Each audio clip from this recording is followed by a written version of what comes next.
Hey everyone, I hope you're all doing well and safe at home.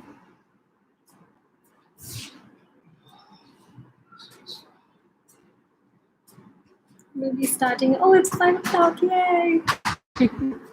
Okay, so this is my first live YouTube streaming video, so please bear with me for any technical glitches. Hey Hillary, how are you? Can you hear me clearly? Give me a thumbs up.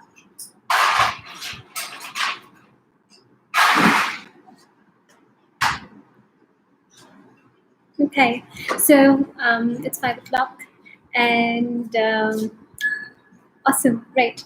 So I think we'll get started and let people catch up as and when they get in. So I thought I'll quickly. So we're doing 26 days of type, right? And 26 days of type meaning 26 ideas that we're sharing to go sustainable from home, which is you get to reduce your impact on the environment, doing little things at home, not too much, not spending too much money at all, if you see. So we were on the fourth letter, which is D, and D is do it yourself. So I think um, uh, what better way than starting off with something which has a huge impact on our ecosystems, especially the waterways. So on an average, we dispose of about 30 liters of undiluted toxic mix every year, each family. So imagine the number of families we are in the urban centers, and imagine the amount of toxins that we are sending into the waterways. And this is only through the home cleaner, only through the floor cleaner. We also have dishwashers, washing liquid or powder. Then we have our laundry detergents. We have our bleaches. I mean, we're obsessed with cleanliness, right? Most of the homes. So imagine how much we're sending to the waterways. And I'll talk more about the impact of that in the blog post, because I'd like to keep this video short. So let's get down to the DIY. All right, so I'll be sharing with you two recipes today. um, and One is essentially for all purposes. So you can use it as a floor cleaner, you can use it as a surface cleaner, you can use it as a dishwash liquid, you can use it for laundry, you can use it for whatever you want with a few little tweaks here and there. And the second one is nice scented surface cleaner. Okay, so let's get started. I'll get started with the first one. So it's called a bioenzyme or an eco-enzyme. Now, all enzymes are bio, right? The vinegar that we drink at home, whether it's apple cider, coconut, whatever variety, they're all enzymes, right? They're all thriving, living organisms. So now, and vinegar has this amazing capability because of its citric nature, to clean, and also if it is used over a period of time regularly, it kind of reduces the it has a lot of good impact on the house. The microbial or the bacterial activity, the bad bacterial activity goes down in the house. It is anti-inflammatory, and also it keeps the house clean. It has a little bit of odor, but that also flies off. But vinegars are expensive and we can't use them for floor cleaning. The other thing is that they are monoculture, which means they use one specific type of fruit or vegetable to be created, and that may not necessarily be healthy for cleaning purposes. So we'll be looking at an ecoenzyme. An ecoenzyme, a bioenzyme, is also called garbage enzyme, because all you need to create these is three ingredients. The first is water, and which I've crushed. Then I have some fruit peels from yesterday and this morning. So I'm using watermelon, and I'm using orange and pineapple and lemon. Now, when we talk about cleaning, it's better to use something which is citric and which has good aroma and which may not leave any colors. So You may not want to use a beetroot here, right? Because beetroot tends to leave color, or let's say, for example, anar or pomegranate, right? Because those leave color. So does the green leafy vegetables. So you may not want to use those. You can use them for composting, but when it comes to citrus peels like lemon and orange and pineapple, you can use them for creating your bioenzyme. So yeah, so here are some fruit peels, and of course some water. Okay, I will not turn this in the front because it says keep calm instead of calm. We didn't realize it when we were buying it, so I just let it not face you. Okay, so the amount that you would need, and of course a container. Now the jar that you use should have a lid because we will need to keep it airtight for some time, and you'll see that during the process. So I'll just put this away. So here you can make this in any quantity. You just need to remember the ratios. So your ratio is 1:3:10. Okay. So 1 part jaggery, 3 parts of fruit peel or vegetable peel, and 10 parts of water. Okay.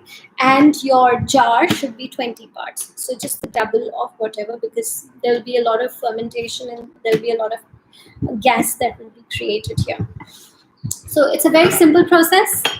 All you do is, so if you see this is 1 part, okay, I'll put the jaggery later.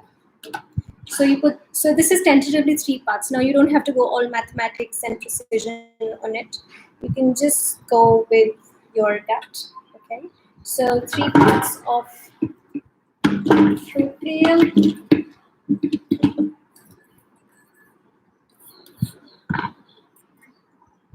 There you go. 1 part jaggery. You just put it in here. Now the reason we are adding jaggery in this is because the fruit peels have microbial activity happening on it already, and what this entire process does is that it decomposes the fruit peels, and the sugars in the jaggery act as food for the microbes in the fruit peels, and therefore the decomposition is much faster. And by the way, that's how your vinegars are also made. So yeah, 1 part jaggery and then 10 parts of water. So I'll just fill it up.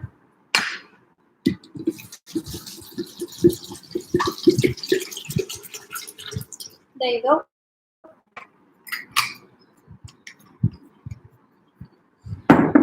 So yeah, put the lid back on. Give it a good shake. And then what you do is just open up it. And then you put the date. Okay, so you put the date back on this. Now what you need to do is you need to put this away for it takes about 3 months to make. All right, don't panic because there is a better way of making it. So it takes about 3 months to make. Yeah, that's how alcohol is also made here. You're right. Okay, so it takes about 3 months to make, 90 days. Now, what you need to do is that in the first month, all right, you will need to ensure that you're opening the lid. I'll tell you the frequency. The reason is otherwise this will, we don't want all the gases accumulating in here. We need to release the gas. Okay. So you just need to. That's Anna. Agent Anna, we call her. Okay. So in the first week, you release the gas every day. So you set a time in the mornings or in the evenings. You just open the lid and you release the air. From the second week on, you can do it every alternate day. And from the third week, for the third and the fourth week, just do it once in the week. Remember? So in the first week, you open the lid and release the air. Release the air every day for a week. Then from the second week, you can use alternate days. And then third and the fourth week, you release the air only once in the week. And then in the second and the third month, you can just leave the lid be. You don't have to release any air. Also, do not put it under direct sunlight. It needs a little bit of warmth, but that's about it. You can put it on your refrigerator or maybe some corner in the house, but it doesn't need direct sunlight. All right, so what you will notice is that gradually during the fermentation process, there would be a certain vinegary smell that will, vinegar smell, slightly, pungent smell that will come from the mix. Don't panic. There will be a white layer on the top. Don't panic. All right. If there's too much white layer on the top, and if you feel it's kind of growing and fungusy, then you can add some more jaggery to it, and just mix the whole thing, and it will settle. Once the bioenzyme starts to get ready, you will see that all of the peels disintegrate and they start settling at the bottom. All right. Once they're settled at the bottom and you see a clear liquid on the top, that's when it is ready. And the smell as well, it's more fruity and it's less pungent and more, slightly towards the better vinegar. So that's when you know that it is ready. Also, there will be support available. So we're there on sustainable living every day. If you have any questions, you can let me know, and I'll be more than happy to help you out there with any questions. So that's how you make your bioenzyme. Also, whatever you have, okay, that's the first time that you're making it. When you're making it for the second time, either, so at the bottom, okay, sorry, one step back. So once the bioenzyme is ready, you just sieve it, right? And you separate the liquid from the pulp, right? So there would be the the fruit peel. There will be a pulp at the bottom settled. You just need to separate that from the liquid on the top. The liquid on the top is your ready bioenzyme. You just need to add like one capful in a bucket, just like how you use your regular floor cleaners. You just need to use it in the same proportion. You can also add some essential oil to it. If, let's say, you want some fragrance, you can add that. So the pulp can be used as a starter for the next batch. All right. So after 3 months, you can use a little bit of the pulp for as a starter. What that will do is that instead of you taking full 3 months, the process can be condensed to just 20 days to a month's time. So that's how short a time, and you can just keep introducing the pulp as a starter in every new batch that you're making. So it's that simple. Also, what all can you use this for? You can use this to wash. One is, of course, a floor cleaner. You can use it for surface cleaning as well. So you just dilute it in water and you put it in a spray bottle, and then you can use it for surface cleaning and whatever you'd like to clean. The other way is that if you want to wash your dishes with it, you can also use it with soap nuts. So soap nut, so if you have, let's say, 1 liter of bioenzyme liquid, you just add 250 grams of soap nuts to it. How do you use the soap nuts?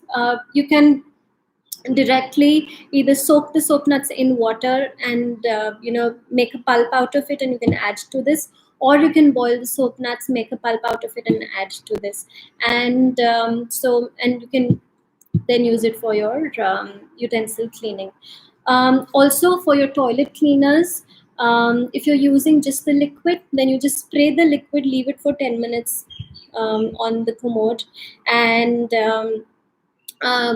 you just leave it for 10 minutes, and then you wash off your commode. And then if it's for hard stains on the commode, you use the pulp. So you use the pulp, you put the pulp on the commode, leave it overnight, and then wash it in the morning, and it goes off. You can also use the pulp for hard stains, which is on your taps and on your tiles and everything. You can just leave some pulp, leave it overnight, or leave it for 15 to 20 minutes, and just scrub and with warm water, and it should be gone. So yeah, so that's how it works. We have a few questions. How do I use it? I think Hillary, so if you're whenever it's ready, you just, I want not even get of floor cleaning. Then Yes, it has stain removal properties for sure. It's end of the day, it's just vinegar, but it's diverse, right? Because it's got a lot of different properties from different peels and different fruit and vegetables. It's more diverse than a mono vinegar, so it works better than that. Um, Okay. And what should be the ratio with water for surface cleaning? For surface cleaning, it depends on what surface you're cleaning. If it's your kitchen and there's a lot of grime on it, so I would say you can use it undiluted or go half and half. Otherwise, you can just use a simple same dilution as your floor cleaning. As simple as that. Okay, so that's your bioenzyme all ready to go. Okay, so this is a ready bioenzyme with soap nut, and so it's got bioenzyme as well as I've mixed it with soap nut pulp. So this is how it is. It's quite liquidy. I use this for laundry detergent sometimes. Otherwise, I use a homemade laundry detergent as well, which is a powder form. Then, if you want to make it slightly thicker, if you are those kinds who like it to be thickened, then you can use xanthan gum. So xanthan gum is something is a natural thickening agent from trees and plants. So you can use that. You can soak some of the xanthan gum overnight in a bioenzyme and just whisk it in the morning, and it will be ready. So that's one. And this is an orange and lemon. Do you see it's a clearish liquid, right? So this is how the floor cleaner would look like. Yeah. So we have one batch which is getting ready with neem and lemongrass and lime and pineapple. So it depending on what you want it for, what need you want to solve. You can use the fruit and the vegetable peels or plant extracts as well. You can also do very fragrant ones with flowers. You just don't have to use any fruit and vegetable. You can just do flowers like rose, for example, or jasmine, for example, right? And you can use that for cleaning your surfaces, and it'll be fragrant as well. Similarly, if you're looking for something which helps you with repelling insects and mosquitoes, um, uh, then you can make a bioenzyme with lemongrass, citronella, neem, right? And so any plant which has properties to repel insects and mosquitoes, you can make a bioenzyme with that. Oh, by the way, my mom has made like an onion and garlic bioenzyme because we read somewhere that they help repel snakes, and she has a problem of snakes around her house. So there you go. All right, so that's recipe one. Any other questions? Yeah, yeah, Hilary, it's been I heard often that baking soda is often used in cleaning products as all natural solution. That is right. Baking soda is one of the options, but baking soda in itself may not help. You either combine it with vinegar, or else you use it with hot water or something. So yeah. Okay. Yeah, onion and garlic. Yeah, it's very fragrant, trust me. Okay, the second one is a very simple recipe. It's a 1 week. You'll have to be patient for just about a week for that. And for that, all you need is, again, your vinegar. So it can be white vinegar or it could be cider vinegar, whichever you want. You'll need water for it. And you will need something um, something that you would want the fragrance from, right? And the properties from. So this is a surface cleaner, essentially a very fragrant surface cleaner, and the fragrance is essentially to mask the vinegar odor when you're cleaning. So what you do is you need 1 part water. So in this glass jar I already have 1 part water. I'm going to add 1 part vinegar to it. I can smell the vinegar. Agent Anna is at it again. And then what you do is, I'm using the orange peels here. You can also use lemon peels, all right? So I'm just going to add the orange peels in this. It's up to you. There's no specific quantity. I'm also using basil in here. I'm adding it because it'll be a nice combination. That's it. And then you just shake it, mix it well, and you leave it for about a week's time. So in a week's time, the orange and the basil, will have left their aroma in the cleaner. It's vinegar, so it's highly effective for surfaces. Again, you can just put this little mix in a cleaning in a spray bottle, and you can use it for your surfaces in the kitchen, specifically in your kitchen. Yeah, so that's that. You can replace the basil with mint. You can use sage. You can use, whatever you have with you, and that's it. So for this particular recipe, because we've already mixed water with this, you may not want to dilute it further, and you can use it as is. Yeah, so that's that. Any questions? Okay, we don't have any questions as of now. It's 5:21. I hope you like the demonstration. If you have any other questions, you can post them in the comments, and I'll see to it that I respond to them. Thank you so much. Love you all. And say yay to the planet and stay safe. Bye-bye.